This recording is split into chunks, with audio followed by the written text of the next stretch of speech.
सर्वमंगल मांगल्ये शिवे सर्वार्थ साधिके शरण्ये त्र्यंबके गौरी नारायणी नमोस्तुते। नमस्कार दोस्तों आज के इस वीडियो में हम माँ मंगला गौरी की कथा का श्रवण करेंगे। माँ मंगला गौरी की ये व्रत की कथा को जो भी व्रती करती हैं, जो भी व्रती सुनती हैं, उन्हें अखंड सौभाग्यवती होने का वरदान प्राप्त होता है और इस व्रत की कथा के श्रवण मात्र से ही अमोघ फल की प्राप्ति होती है। बहुत सारी महिलाएं ऐसी हैं जो व्रत तो जरूर करती हैं, पूजा पाठ भी करती हैं माँ मंगला गौरी की पूजा अर्चना विधि पूर्वक करने के बाद, लेकिन वो एक कमी छोड़ देती हैं और वो है व्रत की कथा का श्रवण करना। किसी भी पूजा पाठ को संपूर्ण बनाने के लिए, संपूर्ण फल की प्राप्ति के लिए हमें पूर्ण विधि विधान के अनुसार सभी चीज़ों को करना चाहिए, तब हमें पूर्ण फल की प्राप्ति होती है। आज के इस वीडियो में हम माँ मंगला गौरी की व्रत की कथा का श्रवण करेंगे। इसके साथ ही माँ मंगला गौरी की व्रत कथा को किस विधि पूर्वक सुनना चाहिए, कौन से नियमों का हमें ध्यान रखना चाहिए और माँ मंगला गौरी के निमित्त हमें कौन से मंत्र का जाप करना चाहिए, ये भी बताने वाली हूँ। इसके बारे में भी हम विस्तार से चर्चा करेंगे। उससे पहले दोस्तों यदि आपने अभी तक हमारे चैनल को सब्सक्राइब नहीं किया है तो चैनल को सब्सक्राइब कर लें और इसे ज़्यादा से ज़्यादा शेयर करें, ताकि आपके माध्यम से दूसरे और अन्य व्यक्तियों को भी धार्मिक लाभ की प्राप्ति हो सके। ये धर्म का किया गया आपका दान होगा, जो कि बहुत ही उत्तम माना जाता है। जिस तरह से विद्या दान, वस्त्र दान और अन्न दान बहुत ही उत्तम माना जाता है और शुभ फल प्रदान करता है, उसी तरह से धार्मिक किया गया दान भी उत्तम फल प्रदान करता है। आपकी सुहाग की आयु लंबी होती है। आइए व्रत की कथा का हम आरंभ करते हैं। सर्वप्रथम हम भगवान श्री गणेश का ध्यान करते हैं, जो कि हमारे प्रथम पूज्य देवता है। ओम गण गणपतये नमः।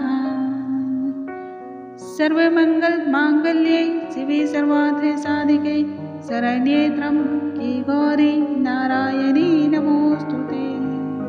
पौराणिक कथा के अनुसार एक समय की बात है, एक शहर में धर्मपाल नाम का एक व्यापारी रहता था। उसकी पत्नी बहुत खूबसूरत थी और उसके पास काफी संपत्ति थी। धन दौलत की कोई भी कमी सेठ और सेठानी के पास नहीं थी। कमी थी तो बस एक ही, वो है संतान की। इस वजह से सेठ और सेठानी बहुत परेशान रहते थे। इसी वजह से सेठ और सेठानी ने कई तरह के जप, तप, ध्यान, अनुष्ठान और यज्ञ किए। फलस्वरूप देवी माँ प्रसन्न हुई और सेठ जी से मनचाहा वरदान मांगने को कहा। तब सेठ ने कहा, हे माँ, मैं सर्व सुखी हूँ और धन धान्य से सामर्थ्य हूँ। मुझे किसी भी तरीके से अन्य किसी और चीज़ की अभिलाषा नहीं है और ना ही किसी और चीज़ की कमी है, परंतु मैं संतान सुख से वंचित हूँ और आपसे वंश चलाने के लिए पुत्र का एक वरदान मांगना चाहता हूँ। सेठ जी की बात सुनकर तब देवी ने कहा, सेठ, तुमने बहुत ही कठिन वरदान मांगा है, पर मैं तुम्हारे तप से प्रसन्न हूँ, इसलिए मैं तुम्हें वरदान दे रही हूँ। तुम्हारे घर पुत्र रत्न की प्राप्ति होगी, परंतु तुम्हारा पुत्र अल्पायु होगा और केवल 16 वर्ष तक ही जीवित रहेगा। देवी की यह बात सुनकर सेठ और सेठानी बहुत दुखी हुए, लेकिन उन्होंने फिर भी वरदान को स्वीकार कर लिया। देवी माँ के वरदान से सेठानी ने एक बहुत ही सुंदर और सुयोग्य पुत्र को जन्म दिया। सेठ ने जब अपने पुत्र का नामकरण संस्कार किया तो उसने उसका नाम चिरायु रखा। जैसे जैसे समय बीतता गया, सेठ और सेठानी को अपने पुत्र की चिंता होने लगी। सेठ और सेठानी अपने पुत्र की मृत्यु की चिंता बार बार सताने लगी। तब एक विद्वान ने सेठ को सलाह दी, यदि वह अपने पुत्र का विवाह एक ऐसी कन्या से करा दे जो मंगला गौरी का व्रत रखती हो, माँ मंगला गौरी की पूजन विधि को विधि पूर्वक करती हो उस कन्या के व्रत के फलस्वरूप आपके पुत्र को दीर्घायु प्राप्त होगी। माँ पार्वती का आशीर्वाद प्राप्त होगा और उसके सुहाग की आयु लंबी होगी। सेठ ने विद्वान के कहे अनुसार अपने पुत्र का विवाह एक ऐसी ही कन्या से करा दिया जो माँ मंगला गौरी का विधि पूर्वक व्रत रखती थी, पूजन विधि को करती थी। विवाह के परिणाम स्वरूप चिरायु का अकाल मृत्यु दोष समाप्त हो गया और राजा का पुत्र अपने नाम के अनुसार चिरायु हो उठा। तभी से सभी महिलाएं पूरी श्रद्धा भाव से माँ मंगला गौरी का व्रत रखती हैं और अपने सुहाग की लंबी आयु और स्वास्थ्य की कामना करती हैं। इस व्रत के प्रभाव से कोई भी स्त्री विधवा नहीं होती है। मैया पार्वती के प्रताप से और उनके आशीर्वाद से अखंड सौभाग्य की प्राप्ति होती है। पत्नी के प्रताप से जिस तरीके से चिरायु को 100 वर्ष की आयु प्रदान हुई, माँ पार्वती का आशीर्वाद प्राप्त हुआ, ठीक उसी प्रकार जितनी भी विवाहित महिलाएं हैं या फिर जो कन्याएं उत्तम वर की प्राप्ति के लिए माँ मंगला गौरी के व्रत को करती हैं, उन्हें भी एक सुखी और वैवाहिक जीवन की प्राप्ति होती है। अखंड सौभाग्यवती होने का आशीर्वाद प्राप्त होता है। व्रत की कथा के श्रवण से भी आपको उतने ही पुण्य की प्राप्ति होती है जितना व्रत को रखने से किया जाता है, व्रत को रखने से होता है। जब आपकी कथा समाप्त हो जाती है उसके बाद आपको 16 लड्डुओं का दान करना चाहिए। ये 16 लड्डू महिला अपनी सास और ननद को देती है। इसके बाद ब्राह्मणों को भी प्रसाद देती है।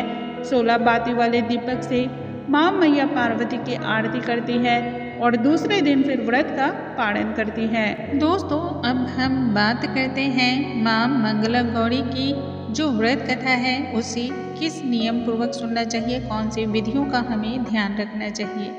सबसे पहले आप याद रखें, माँ मंगला गौरी की पूजा अर्चना करने के बाद व्रत की कथा का श्रवण किया जाता है।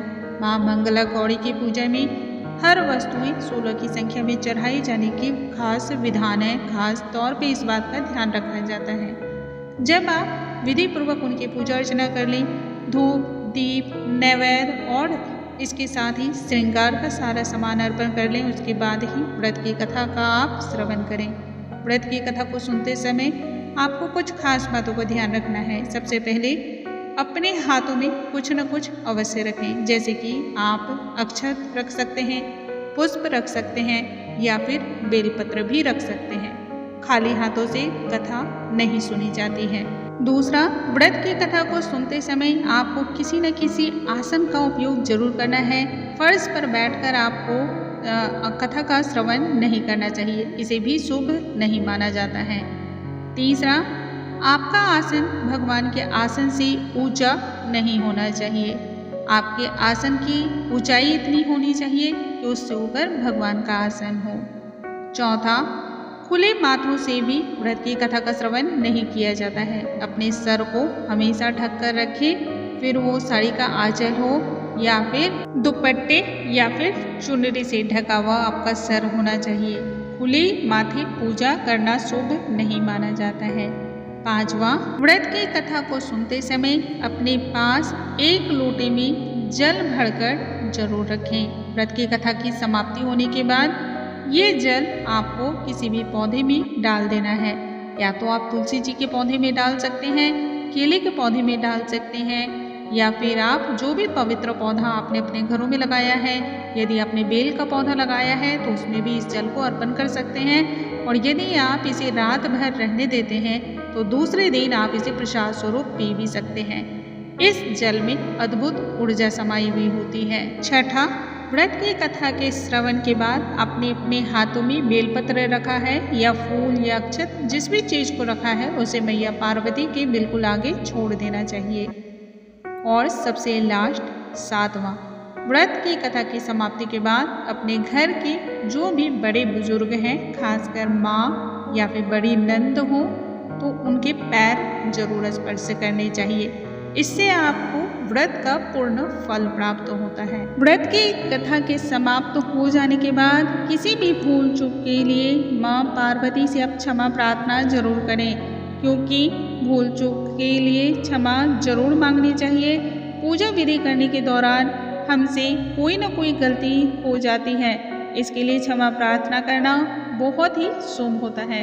दोस्तों, मुझे उम्मीद है आज की ये जानकारी आप सभी को बहुत अधिक पसंद आई होंगी। ऐसी और भी जानकारियों के लिए हमारे चैनल पर बने रहें। अगले वीडियो में एक नई जानकारी के साथ हम फिर से मिलेंगे। तब तक के लिए नमस्कार दोस्तों।